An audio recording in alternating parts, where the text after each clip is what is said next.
میرے عزیز ہم وطنوں، مہنگائی کے ایک اور جھٹکے کے لیے تیار ہو جاؤ، کیونکہ حکومت نے مہنگی گیس کو اور مہنگا کر کے آپ کا دل جلانے کی ٹھان لی ہے۔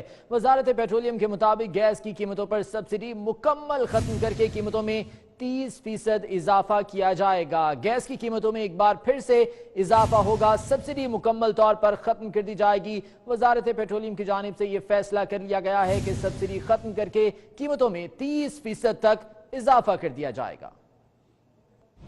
عوام مہنگائی بم کے لیے تیار ہو جائیں۔ حکومت نے گیس کی قیمتوں میں ایک مرتبہ پھر اضافے کا پلان بنا لیا۔ IMF نے قرض دینے کے لیے بجلی اور گیس کی قیمتیں بڑھانے کی شرط رکھ دی۔ ذرائع وزارت پیٹرولیم کا دعویٰ ہے کہ گیس کی قیمتوں پر سبسڈی مکمل طور پر ختم کی جائے اور گیس کی قیمتوں میں مزید 30% اضافہ کیا جائے۔ ذرائع وزارت پیٹرولیم کے مطابق پنجاب اور خیبر پختونخوا کے لیے گیس کی قیمتوں میں 121 روپے فی MMBTU اضافے کا امکان ہے، جس سے دونوں صوبوں میں گیس کی قیمت 629 روپے سے 750 روپے فی MMBTU ہو جائے۔ سندھ اور بلوچستان کے صارفین کے لیے قیمتوں میں 21 روپے فی MMBTU اضافے کا امکان ہے، جس کے بعد سندھ اور بلوچستان میں گیس کی قیمت 589 سے بڑھا کر 610 روپے مقرر کی جائے گی۔ ذرائع کے مطابق سوئی ناردرن گیس کمپنی کو 219 ارب روپے جبکہ سوئی سدرن گیس کمپنی کو 53 ارب روپے کا ریونیو درکار ہے۔ گیس کی قیمتیں بڑھانے کے لیے وزارت پیٹرولیم نے ورکنگ تیار کر لی ہے اور قیمتوں میں ممکنہ اضافہ 1 جولائی سے ہونے کا امکان ہے۔